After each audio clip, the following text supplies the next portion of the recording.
We are in the process. We've now got the pattern blocked out. It looks a little bigger than I expected it to, but it is big and white. So, and that's a half. This is the back half. I got the front half over here already cut out. Okay. So you can see I'm doing it on the fold of the linen. So nice. that's both sides. Yeah. So it's one piece. Yeah. So it's like that, and then flipped over on the other side. Okay. So it just opens up. Yep. So that's why it's cut on the fold. That's what I thought. You can see what I'm doing. So here's the thing, though. I'm not symmetrical, and the armor's not symmetrical. So wouldn't you want to lay it out flat and get both sides, even though they are a little different?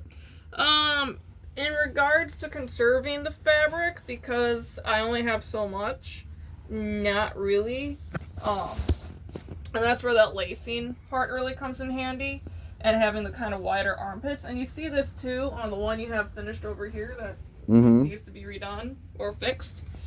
Is the arms, the armholes are huge, because that way it gives you more variation in what you can do. And then the lacing takes up for the rest of the asymmetry.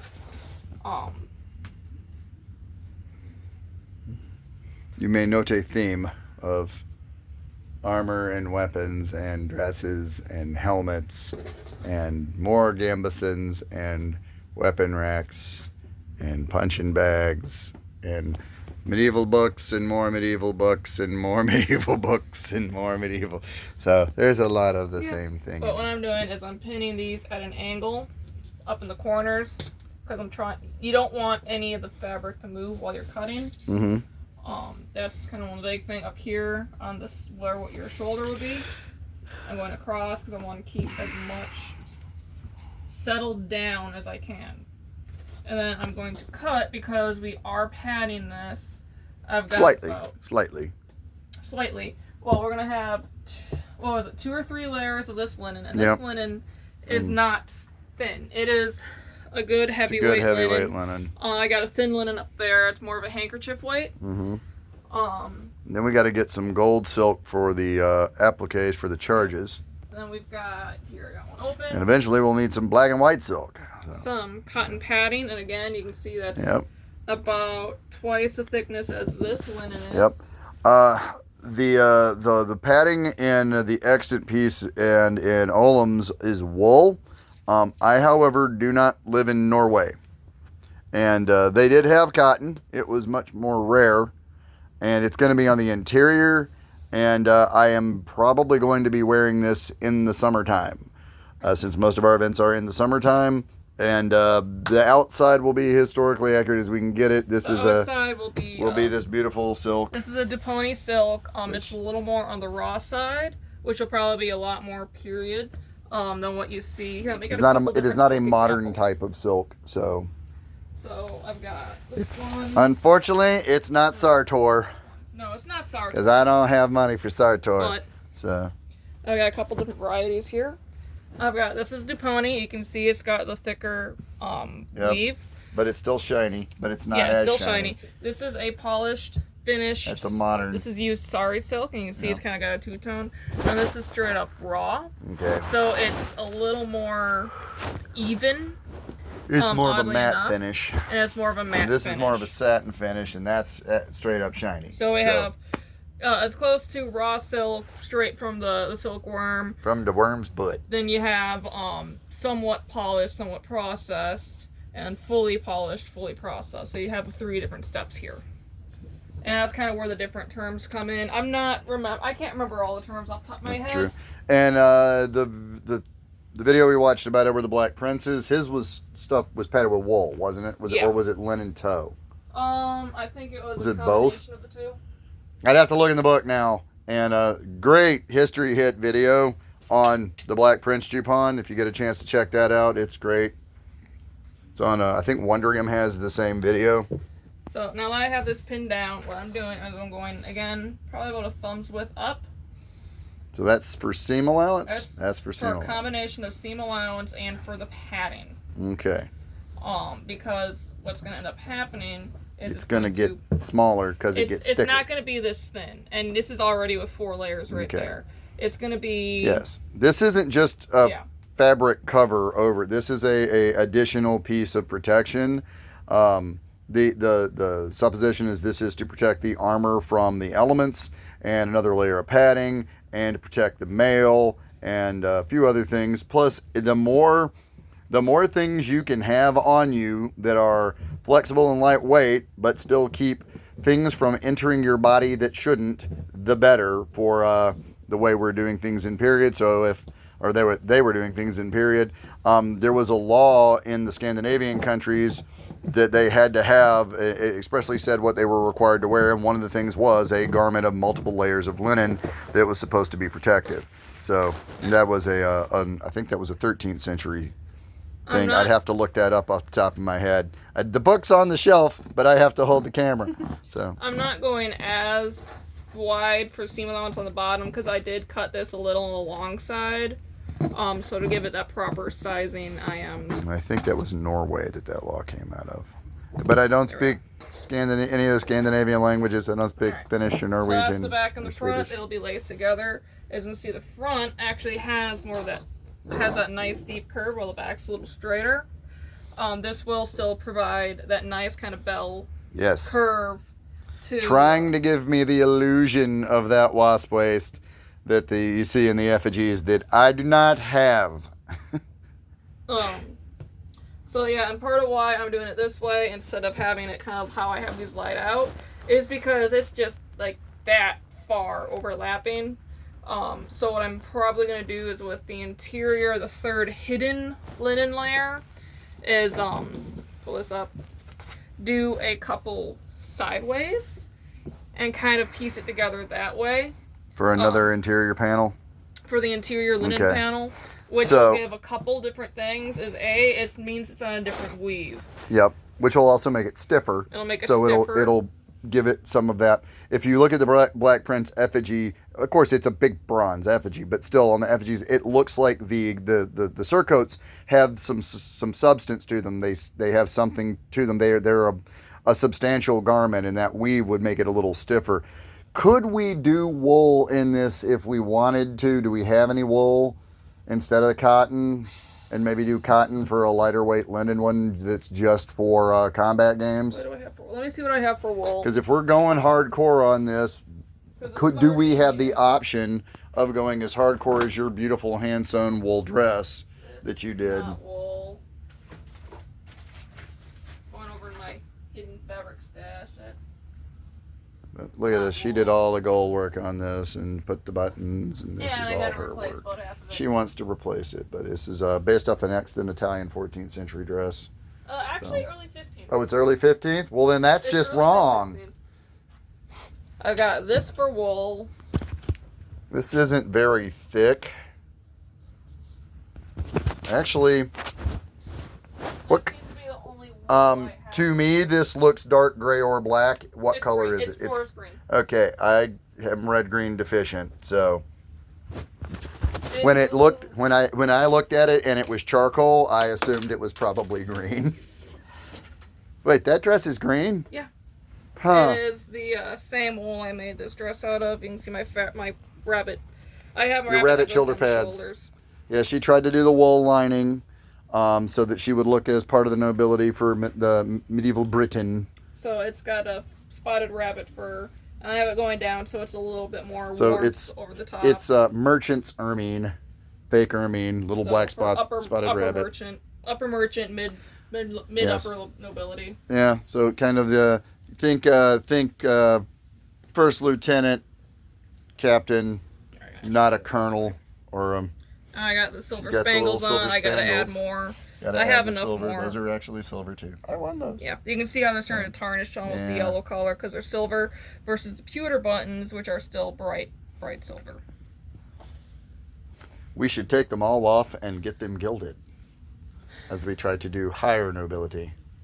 But that is something I don't have money for, because in reality, I am poor.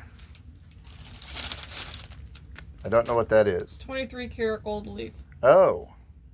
I don't think we have enough gold leaf to do all the silver tabs you have. No. And this is supposed to be reserved for glass anyway for me. It is.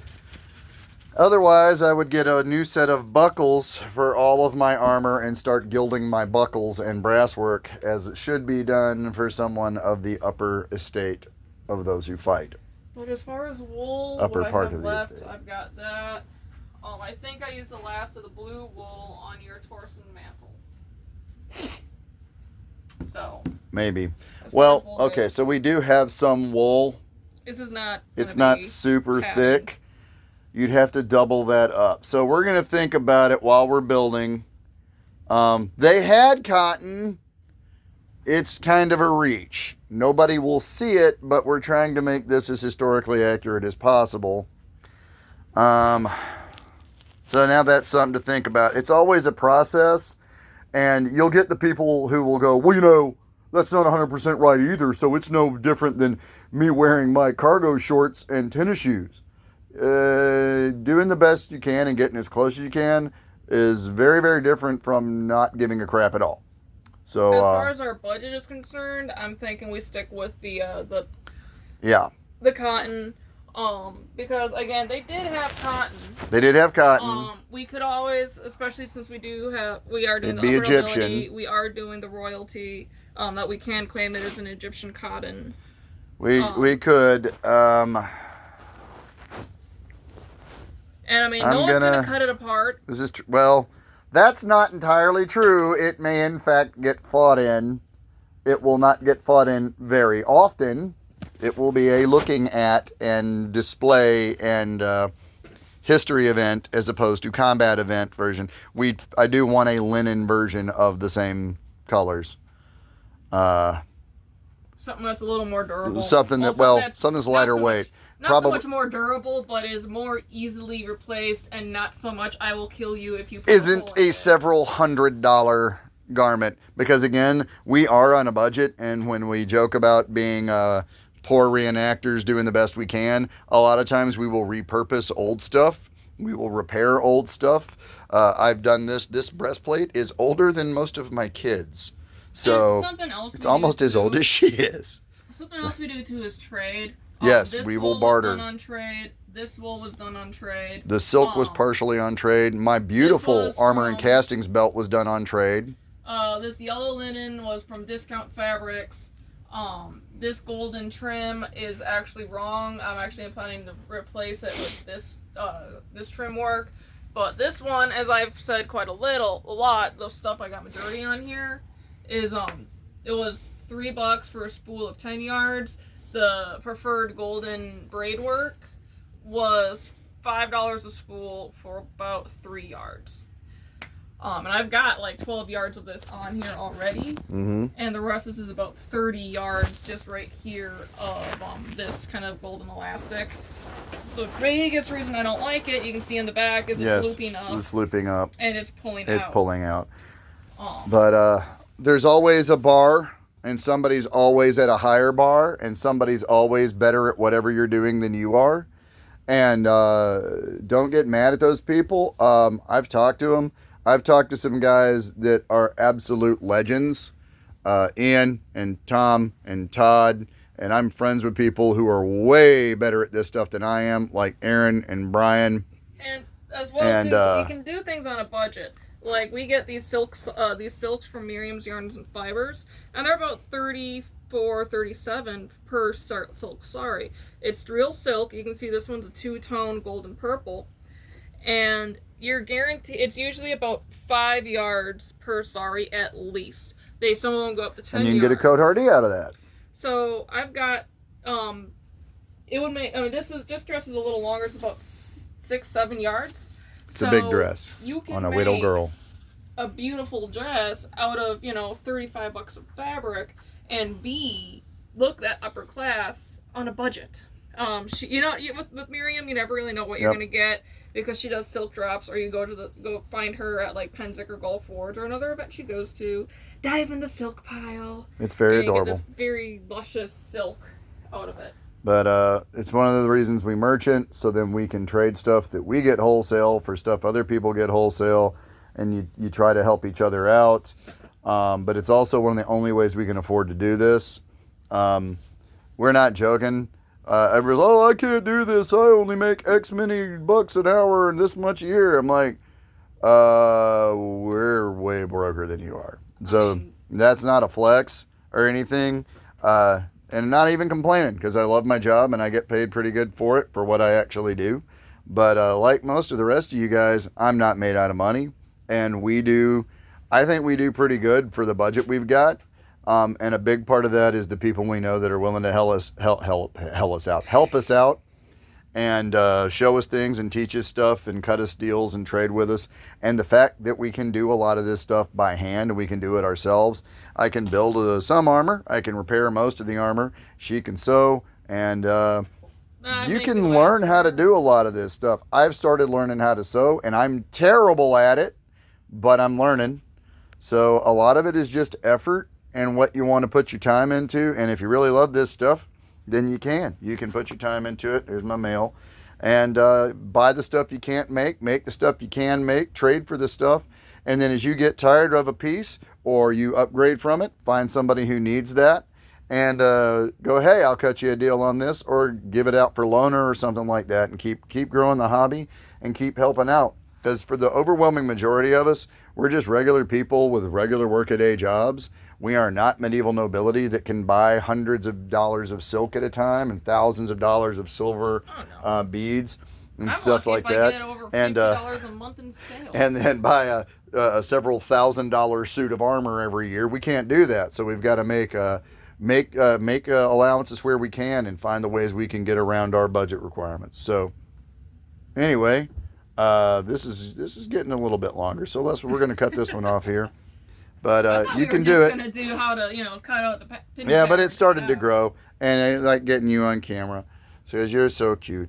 But we just want to encourage other people. Just because you're on a budget doesn't mean you can't do stuff. And I don't know what other people's budgets are. The guys that I'm looking up to on how to do things their way and try to be as extra as all of them. And I'm not going to really ask them, because I'm going to find out, hey, how did you do this? How can I do what you're doing or approximate that, and try to up my game by being inspired by people up in their game.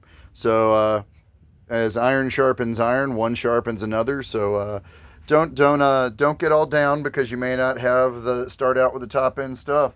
Just work on it, work on it, work on it. I've been doing this for 30 years, and I'm still working on it and working on it and working on it. I got this fabric when I kind of really started the hobby. This is all poly. This is all poly, but she made a little Spanish plaid coat hardy. Yep. I think it's inside out. No, I did something. But I'm not done with it yet. And plaid or tartan is not unique to the Celtic peoples or the British Isles. And remember, the Celts also lived in Iberia, so it got carried on to them. Yep. But the Spanish, you see lots of plaid work in their stuff in the 14th century. Lots of party color plaid. Mm-hmm. They like that. Oh, yes, they And do. she likes to do her little Spanishy stuff. Not everyone is perfect and can be Scottish. So